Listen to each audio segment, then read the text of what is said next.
தந்தை, மகன், தூய ஆவியானவர் நம்மை நிறைவாக ஆசீர்வதிப்பாராக. ஆமென். பிரியமான அன்பு இறையுறவுகளே, மீண்டுமா இந்த சனிக்கிழமை தாய் மரியாள் ஜெபத்திலே, அம்மா ஜெபத்திலே ஆண்டவருடைய ஆசீர்வாதத்துக்கு உங்களை அன்போடு அழைக்கிறேன். இதோ ஆண்டவர், இதோ சனிக்கிழமையில் இதோ நற்கருணை ஆண்டவர் இருக்கிறார்.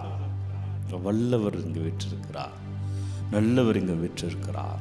அவரை முழுமையாய் பிடித்துக் கொள்வோம்.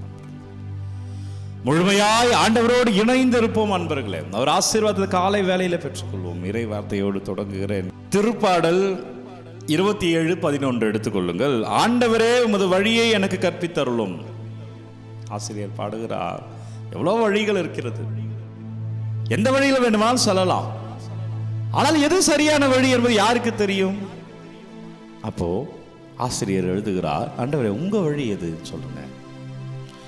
இது எந்த வழி என்று தெரியல, இந்த பாதை எனக்கு சரியான இடத்துல போய் சேருமான்னு தெரியல. ஆண்டவர் உங்க வழியில் நான் நடத்துறேன், உங்க பாதை எது? அதான் ஆசிரியர் எழுதுகிறார், ஆண்டவரே உமது வழியை எனக்கு கற்பித்தரலும், எனக்கு சொல்லிக் கொடுங்க. இதுதான் கடவுளுடைய வழி, இதுதான் போகணும். அனுதினமும் ஒவ்வொரு நாளும் பல முடிவுகள் எடுக்கிறோம்ல, ஒவ்வொரு முடிவும் அவருடைய முடிவாக இருக்கணும். ஒப்பு கொடுத்துருங்க. ஒவ்வொரு பிரச்சனைகள் இருக்கும்போது அதை எப்படி தீர்க்கணும் என்று தெரியாமல் இருக்கணும்ல, அவர் சிந்தனையோடு நம்ம தீர்க்கணும், அந்த ஞானத்தோடு தீர்க்கணும். ஒப்பு கொடுத்துருங்க, ஜெபிச்சிருங்க. அதான் இவர் எழுதுகிறார், ஆண்டவரே உமது வழியை எனக்கு கற்பித்தருளும்.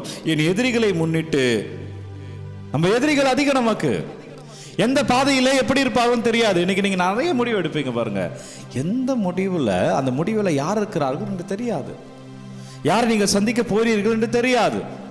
எனவே பிரியமான அன்பு இறை உறவுகளை, இப்படி இருக்கிற பொழுது, இப்படி இக்கட்டான சூழல் இருக்கிற பொழுது இறை வார்த்தை இவ்வாறு சொல்கிறது, என்னை செம்மையான பாதையில் வழி நடத்தும். ஆண்டவர் எதிரிகள்லாம் இருக்கிறாங்க, எது எதிரிகள் இல்லாதது?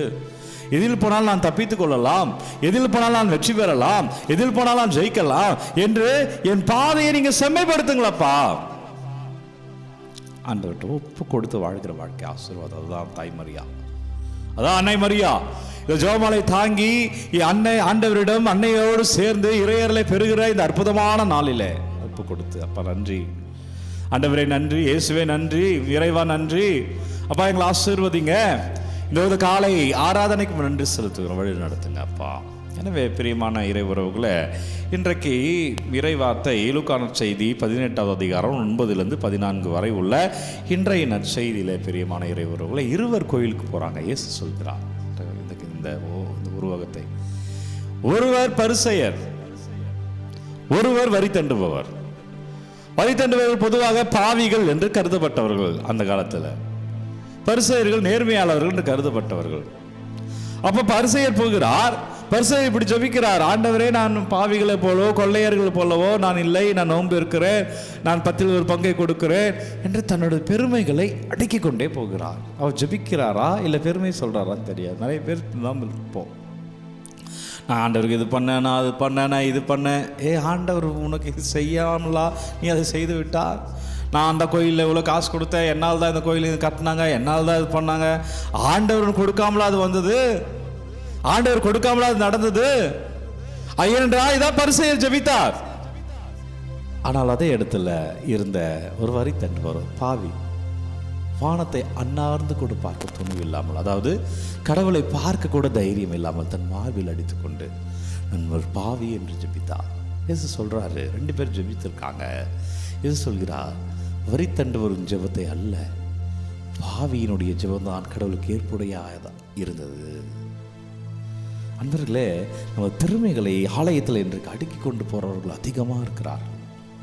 ஆலயத்தில் போனால் நான் முன்னாடி நிற்கணும், நான் தான் படிக்கணும், நான் தான் பொறுப்பில் இருக்கணும், ஃபாதர் என்னை தான் கூப்பிட்டு பேசணும். அப்படி பேசலைன்னா பின்னாடி போய் பிரச்சனைகள்.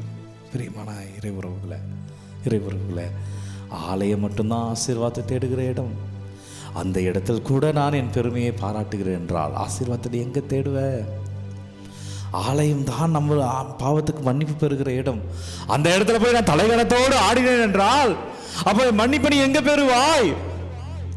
மன்னிப்பணி எங்க பெறுவாய்? எனவே அன்பர்களே, நம்மளுடைய கடவுளுக்கும் நமக்கும் இடையே இருக்கிற எதிரி யார் தெரியுமா? கடவுள்கிட்ட சேர்க்காமல் தடையா இருக்கிற எதிரி, நம்மை கடவுளோட கொண்டு சேர்ப்பதற்கு தடையா இருக்கிற எதிரி நாம் தான், நம்மளுடைய ஈகோ தான். அதை குறைத்து கொண்டாலே தாழ்ச்சியாக என்ற ஆண்டவரை நீங்கள் என்ன கொடுத்தாலும் நான் அந்த வேலையை செய்கிறேன். அந்த கோயிலுக்கு வந்து ஜெபிக்க சொல்கிறீங்க, நான் ஜெபிச்சுட்டு போகிறேன். ஆண்டவர் அருளை பெற்றுட்டு போகிறேன் என்று தாழ்ச்சியோடு நிற்கிற பிள்ளைகள் வாழ்வார்கள். நீ கோயிலுக்கெல்லாம் போனால் அதை கடைப்பிடிங்க. கோயிலுக்கு எப்போ போனாலும் தாழ்ச்சியோடு இல்லைங்க. அவர் எதாவது கொடுத்தாலும் செய்யுங்க. இல்லை ஜெபம் பண்ணிவிட்டு ஆசீர்வாதத்தை பெற்று வாருங்கள். உங்களுக்கு என்று ஒரு நாள் வரும், அன்றைக்கு ஆண்டவர் உங்களை பார்த்து கொள்வார். எனவே பிரியமான அன்பு இறையுறவுகளே, தாட்சியோடு நிற்போம்ப்பா என்று சொல்லி, அப்பா நன்றி, ஓ வல்லவரே நல்லவரே நன்றி. ஆண்டவரையுமே துதிக்கிறோம். அப்பா எங்களை ஆசீர்வதிங்க. இந்த சனிக்கிழமை ஒவ்வொரு பிள்ளைகளையும் பாதத்தில் வைக்கிறேன். பிள்ளைகள் அனுப்பிக்கிற ஒவ்வொரு விண்ணப்பங்களையும் வைக்கிறேன். அம்மா எங்களுக்காக ஜெபிங்க. ஓ தாய் மரியாவே எங்களுக்காக பரிந்து பேசுங்க. ஓ வல்லவரே நல்லவரே எங்களை ஆசீர்வதிங்க. வல்லமையான நற்கருணை ஆண்டவர் நம்மை தொடுவாராக. ஆண்டவர் இயேசு சாமி நம்மை ஆசீர்வதிப்பாராக. இறை கிருபையில அபிஷேகத்தில் ஆசீர்வாதத்தில் வாழ்வீர்களாக. பிள்ளைகளை உங்கள் வாழ்க்கையில நல்லது நடக்கும். ஆண்டவர் பெயரால் நடக்கும். இயேசு சாமி இந்த நாளிலே, இந்த ஆராதனையிலே, இந்த காலை வேளையில உங்களை ஆசீர்வதிக்கிறார். நண்பர்களை தலைவணங்கி ஆண்டவருடைய ஆசீர்வாதத்தை பெற்றுக்கொள்வோம். எல்லாம் வல்ல இறைவன் நம்மை தந்தை, மகன், தூய ஆவியார் நம்மை நிறைவாக ஆசீர்வதிப்பாராக. இந்த நாளும் இனிய நாளே. அன்பர்களே, ஒவ்வொரு நாளும் இடையே காலை 3 மணிக்கு இந்த ஆராதனை வழங்கி கொண்டிருக்கிறோம். யாருக்கு தேவை நினைக்கிறீர்களோ அவர்களோடு பகிர்ந்து கொள்ளுங்கள். உங்கள் விண்ணப்பங்கள் கமெண்டில் அனுப்புங்க. உங்களுக்காக நான் தொடர்ந்து ஜெபிக்கிறேன். God bless you. Take care.